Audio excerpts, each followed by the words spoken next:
오늘 말씀도 인생을 살아가는데 반드시 두 종류의 사람이 있다 이렇게 말하는데, 첫 번째는 뭐냐, 저주를 받은 인생들과 하나님의 복을 받은 인생이 있다 이렇게 말씀하시고 계시다는 겁니다. 그 중간은 없다는 거예요. 물론 적당히 이렇게 살다가 가면 되지 이렇게 생각하는 사람이라 할지라도 저주받은 사람 안에는 축복받은 사람이라는 거예요.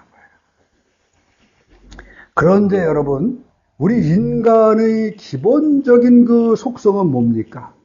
누구나 다 저주받는 것을 원하지 않는다는 겁니다. 복받기를 원하지 저주받는 사람은 아무리 악한 사람이라도 한 사람도 없는 거예요. 하나님께서도 여러분, 이 이스라엘 백성들, 오늘 에레미야서를 읽었는데 에레미야서에 나온 그 당시에 이스라엘 백성들에게도 원하시는 것은 저주가 아니라 복주기를 원하셨다는 사실이에요. 예레미야 29장 11절을 보면 이렇게 주님께서 이 예레미야를 통하여서 이스라엘 백성들에게 말씀하고 계십니다.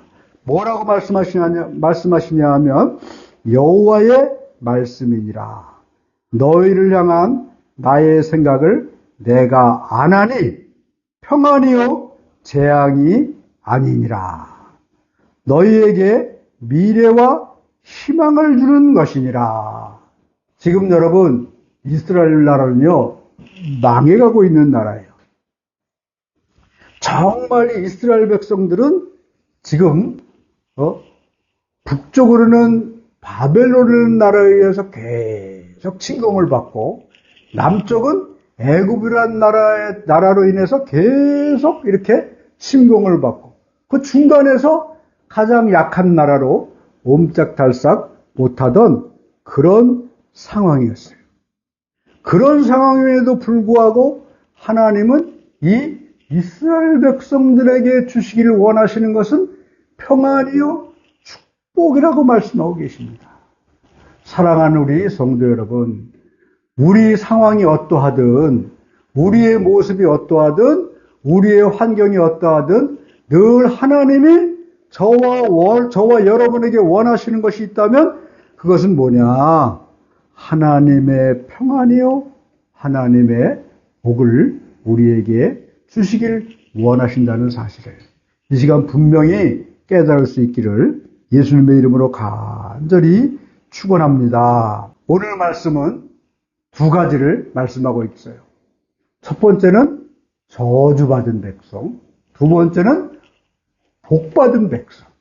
근데 이게 너무 기니까 두 말씀을 한 번에 하지 못하고, 오늘은 하나님이 이스라엘 백성들을 왜 저주했는가, 그 이유, 그리고 저주했을 때 어떤 그런 나라가 되었는가, 그것을 한번 살펴보고요. 다음 주에는 하나님에게 복받은 백성들, 이런 말씀을 드리도록 하겠습니다. 이스라엘 백성들은요 이렇게 하나님의 복을 받지 못하고 저주를 받았는데 그 나라가 망했잖아요. 나라가 망하고 2000년 청처 없이 떠돌다가 이제 20세기에 와가지고 다시 나라를 세우는 그런 백성들이었어요. 여러분, 그런 이스라엘 백성들이 하나님의 백성들임에도 불구하고 복을 받지 못하고 저주를 받은 이유가 무엇인가? 그 이유에 대해서 먼저 한번 살펴보도록 하겠습니다. 그럼 여러분, 이스라엘 백성들이 오늘 말씀을 통해서 저주받은 이유가 무엇인지를 어디에 말씀하고 있으시냐 하면 예레미야 17장 5절에서 저주받은 이유에 대해서 명확하게 말씀하고 있다는 거예요. 이스라엘 백성들이 하나님의 저주를 받은 첫 번째 이유는 뭐냐 하면 5절 뭐라고 말씀하고 있습니까? 여호와께서 이와 같이 말씀하시니라. 무릇 사람을 믿으며, 이런 말씀이 있어요. 여러분, 이스라엘 백성들이 저주받은 첫 번째 이유는 사람을 믿었다는 겁니다. 이스라엘 백성들이 믿어야 될 대상은 누구냐? 하나님임에도 불구하고 이들은 하나님을 믿지 않고 사람을 믿었어요. 그 이스라엘 백성들이 오늘 저주받은 첫 번째 이유는 뭐냐 하면 자기들이 믿어야 될 하나님을 믿는 대신에 사람을 믿었기 때문에 이스라엘 백성들은 망했다. 이런 말씀을 오늘 하고 계시다는 겁니다. 여러분, 지금 나는 과연 무엇을 믿고 있습니까? 정말 하나님만을 믿고 계십니까? 아니면 나와 가장 가까운 이런 사람들을 의지하고 있습니까? 두 번째로 이스라엘 백성들이 저주를 받은 이유는 뭐라고 말씀하시냐 하면 5절 말씀에 육신으로 그의 힘을 삼았다. 이렇게 말씀하고 있어요.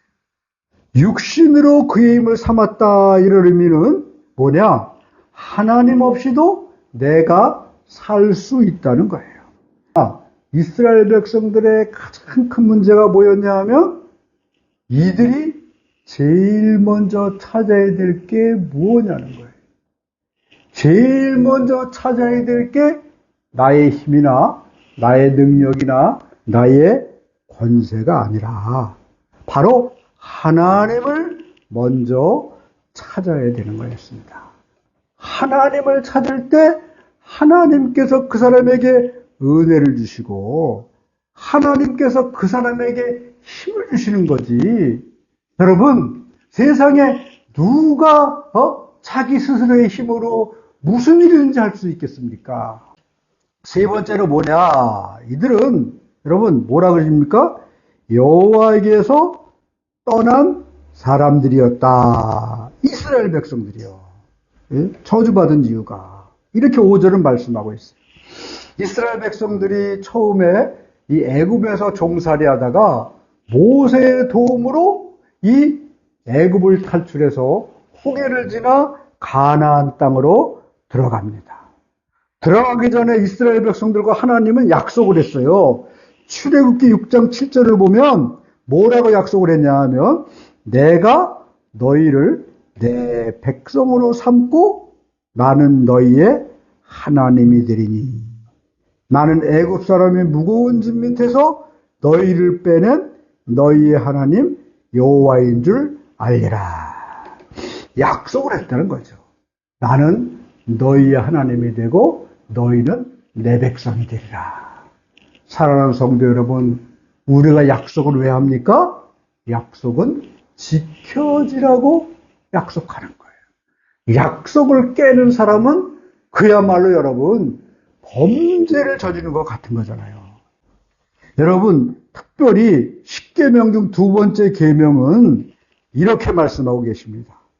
제2는 너는 너를 위하여 새긴 우상을 만들지 말고 또 위로 하늘에 있는 것이나 아래로 땅에 있는 것이나 땅 아래 물속에 있는 것에 어떤 형상도 만들지 말며 그것들에게 절하며 그것들을 섬기지 말라.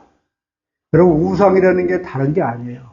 무언가를 만들어 놓고 그것을 하나님이라고 섬기는 거. 그리고 무엇을 하나님보다 더 믿고 의지하는 것. 이 모든 것이 다 우상이라는 거예요. 그러니까 이스라엘 백성들은요, 이렇게 하나님 앞에 섰을 때에 하나님보다 사람을 믿었고 하나님보다 육신의 힘을 삼았고 그리고 하나님보다 우상 숭배에 자신들의 모든 것을 다 바쳤다는 거예요. 그렇기 때문에 이스라엘 백성은 어떻게 되느냐? 결국 저주를 받아 나라가 망했다는 겁니다. 오늘 말씀은 계속해서 이스라엘 백성들이 저주받은 결과가 어떻게 됐느냐? 떨기나무 같은 백성들이 되었다. 이렇게 말씀하고 있습니다. 떨기나무는요, 광야나 사막 한가운데서 자라는 그런 아주 볼품없는 나무예요. 덤불 같은 나무예요. 가시덤불, 마른 관목, 겨우겨우 생명을 유지하면서 열매도 내지 못하는 그런 나무가 이 가시덤불과 같은 나무예요. 그러나 여러분, 중요한 것은 이 이스라엘 백성들이 비록 저주를 받았지만 완전히 멸망하지 않고 떨기나무 같은 그런 모습이지만 하나님이 그들을 끝까지 붙잡아 주셨다는 거예요. 여러분, 그래서 떨기나무 같은 인생은 계속해서 좋은 일을 보지 못하고 광야 간조한 곳, 그 다음에 간간한 땅, 이런 곳, 사람이 살지 않는 땅, 이런 곳에서 자라는 나무가 떨기나무라는 것이죠. 이 모든 것을요, 종합해 보면 이 떨기나무 같은 이 이스라엘 백성들, 저주받은 이스라엘 백성들의 결과는 하나님의 은혜가 임해도 하나님의 은혜인 줄 알지 못하고 그냥 흘려버리는 족속들이었다는 거죠. 여러분, 우리는 늘 일생을 살아나가면서 이것이 하나님이 나에게 주신 은혜인가 아닌가를 깨닫는 게 중요합니다. 하나님의 은혜를 깨달으면 그 은혜가 내게 계속해서 넘쳐나는 거예요. 그러나 그것이 하나님의 은혜임을 깨닫지 못하면 어떻게 됩니까? 그 은혜는 그대로 흘러가 버려요. 하나님을 사랑했어요. 그렇지만 하나님을 이들이 배반했어요. 그러니까 하나님은 이들에게 사랑을 꺼도하셨습니다. 그렇게 되니까 어떻게 돼요? 하나님이 더 이상 관심을 두지 않으니까 이스라엘 백성들은 스스로 망하고 저주를 받게 되었다는 겁니다. 사랑하는 성도 여러분, 만약에 한번 생각해 보십시오. 하나님을 믿는 우리가 하나님이 나에게 아무런 관심을 두지 않는다면 나는 어떻게 될 것이냐? 결국 나 스스로 망하게 될 수밖에 없다는 거예요. 오늘 여러분 말씀은 이스라엘 백성들이 왜 하나님의 저주받은 백성으로 망하게 될 수밖에 없었는가?